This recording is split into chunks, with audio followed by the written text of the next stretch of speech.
and welcome back to my channel. My name is V. For today's video, I'm very excited to be doing this because I feel like I did it when I was in Oxford and I had a different outlook and stuff, and now I'm doing it again. I'm at Harvard and it's kind of similar but it's a little bit different. So if you've watched that video, maybe don't watch this one again. So I know you're reading the title and thinking, what are you talking about? How to read? We all know how to read. Yes, you know how to read, but do you know how to read? I don't know how. I struggle with reading so much, and not saying I don't know how to understand the words. I'm talking about how to retain the information, understand what the argument is, and critically look into it. I really struggle. So I was really pleased when I had my first ever Harvard class today, the first ever, and one of the first things was they were telling us about how to read, make notes and stuff like that, and I was like, I needed this. I thought we were just gonna hit the ground running, but this is great. You're taking it back to the basics, and I needed that. The information that I'm giving you is partly my thoughts and stuff on what I already know, partly what the people in my class were saying, so my fellow colleagues or classmates, and also what my professor was saying. So I hope it's helpful. Let's get straight into the information. Okay, so we're going to start with my contribution, which is the black, red and purple technique, and you guys have seen that when I was doing my essays at Oxford University. I used it a lot. I don't know what order I used to do it in, but you can do it in any. You can use whatever colour first. So the black stands for a statement, a point, something that's an observation that you've made based on what the paragraph in the book that you're reading is about.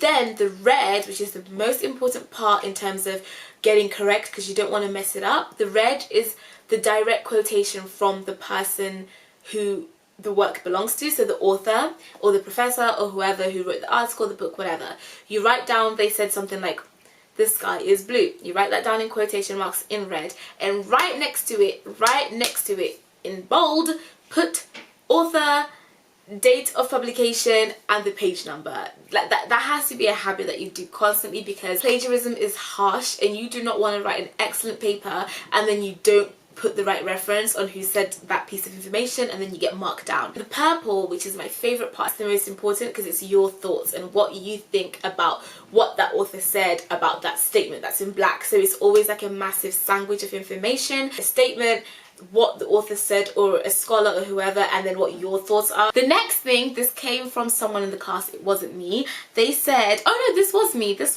is my idea. The thing that I say is, when you're reading for a class or something, especially for a philosophy class, read with a purpose. You've got to know why you're reading, right? Because you could read the same book but you're looking for 5 different points, and every time you read it you see something different. So know what the theme of your class is that week and what argument you're trying to fight, and so you can read with a purpose and pick that out, because otherwise you're just reading and reading and reading and it's too much information to take in and you're not picking things out, so you're just trying to take all of this and trying to understand it, and it's too much, it's too many themes in there. So have a plan, have an idea, a rough idea, and read with a purpose. Next thing that someone contributed in class, this was not my idea, but if you're doing online school and your eyes are starting to hurt a little bit, maybe try thinking about getting a hardback copy of the book that you have to read, so that you can actually physically highlight, make notes in the margin and stuff like that. Obviously that's a bit pricey, so I'd recommend, if you can't afford to do that, don't do it, honestly. You can do this all on screen, but just in case your eyes are getting tired of looking at the screen, getting a paperback copy would be a good idea. Then when you're doing the highlighting, someone else in the class said, have 2 different highlighters, one for key points that you're like, oh my god, this is amazing, I need to include this in my whatever, and then another colour for things that you don't understand, because then you can really focus on trying to break that down and see what the argument is, because you're reading really tricky pieces of work here, so you do know that it's going to be hard to digest, because these scholars are so smart. So if you highlight the things that you don't understand, there might be good things to tackle in your essay actually, because maybe there's a reason why you don't get it, maybe the argument isn't conclusive enough, maybe it's not, maybe there's something missing, maybe the scholar is hiding something, maybe there's something to not understanding as well as understanding. So highlighting 2 different colours is always good and helpful. Someone else in the class said that you can do mini summaries as you're going along, just in case the work is really complicated and difficult and you're not understanding it and you're trying to digest better and read better, in a sense. Read per paragraph and then summarize it in your own words, so that way you've got a condensed version, because maybe making notes all the way through might just mean you're going to end up with a massive document that you don't get, but making little summaries means that you're forcing yourself to stop every time that you're reading to say, have I actually understood this? Have I digested this? Can I put it into my own words? And then that will help you like memorize it better and just gauge what the whole body of work means. Someone else in the cast contributed and said you can also hear the book, like have it as an audiobook, because sometimes maybe you're a slower reader just because reading takes a while to digest the info, but maybe you learn better from hearing it. So if you can find an audiobook version of the work that you're reading, that might also help you process it better, or even listen along as you're reading along while making notes, because then you're just hearing the same thing in multiple different ways, and that helps you like retain the information. My professor said that the basic aim of all of this and like studying in the postgraduate as a master's and things like that, especially for her class, the philosophy of education, is for you to become a critical thinker, for you to be able to analyze and take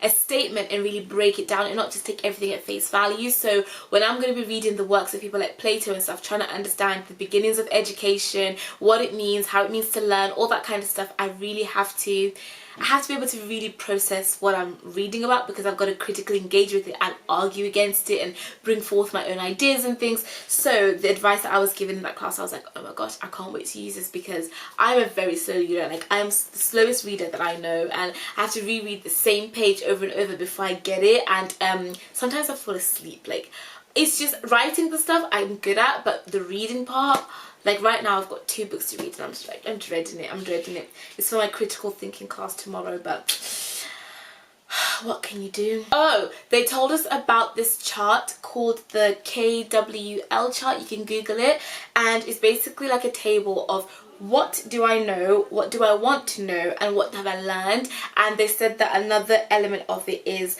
what do you need to remember from the text and what do you think about their argument. I'm reading it because I've just learned it, so I don't have it ingrained in my memory yet, but I think that's a really, really great way of reading a text while you're making those notes. I finished reading this book.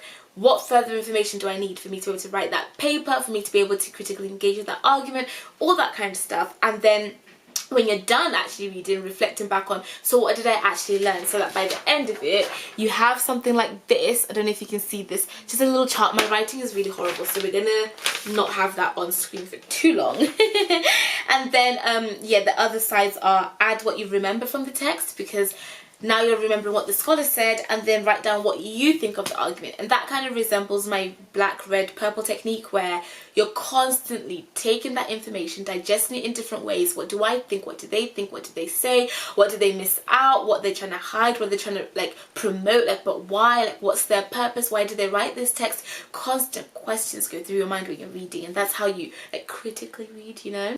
I guess the crux of what I'm saying is you want to take your time when you're reading to really make good notes to understand what the author said and what you're reading, because then when you come to engaging with it critically, you can really go to town with the arguments and things. And I guess that's what every professor wants from their students, right?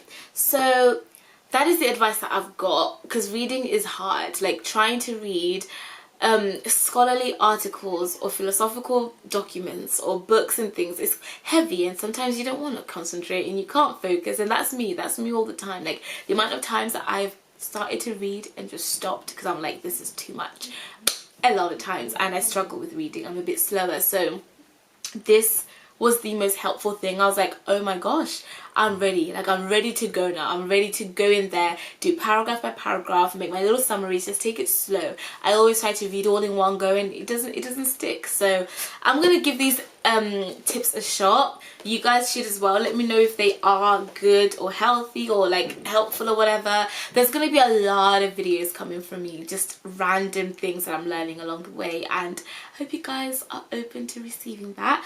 I need to go now because I have 2 articles. Is it an article? One's a book and one's an article that I have to read so I can send the reflection of it tomorrow. So I'm actually behind schedule. I shouldn't be talking about how to read, I should be reading, but I think I should take a nap first because I'm a bit tired. And that's something else. If you're already tired and you're already feeling groggy, trust me, take a nap, sleep it off, and then get up and go. And also the environment that you're sitting in. Like, if I try to read on my bed right now, I'm gonna fall asleep. So I've got to have the window open, have my door open so my family can see me, because I feel watched, I feel more productive, and then I can start sitting down to read. And like, yeah, to read you've got to really, like, it's a lot of muscle, it's a lot of brain power. So good luck.